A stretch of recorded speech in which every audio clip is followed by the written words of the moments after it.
মা চলে এলাম। আসো আসো আসো, কেমন আছো? ভালো আছি, তুমি কেমন আছো? এই তো ভালো আছি। এই বছর মা আর জিতের সেকেন্ড জামাই ষষ্ঠী কিভাবে কাটানো হলো তোমাদের সবার সাথে শেয়ার করছি। শেষে একটা দারুণ সারপ্রাইজ আছে মা বাবার জন্য, লাস্ট অবধি দেখো।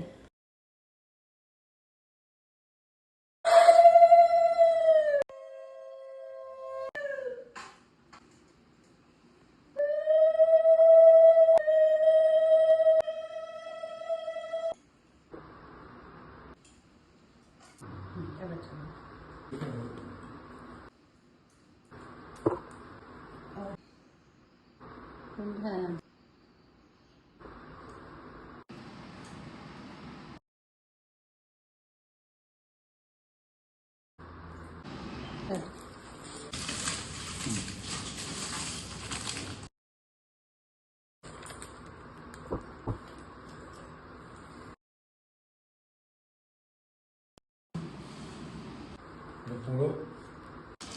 বাহ, খুব সুন্দর। ভালো আছে। কেমন লাগলো তোমাদের এই ভিডিওটা আমাদেরকে অবশ্যই জানিও। তোমরা কেমন করে কাটালে তোমাদের জামাই ষষ্ঠী সেটাও জানিও। Thanks for watching. ভালো থেকো, সুস্থ থেকো।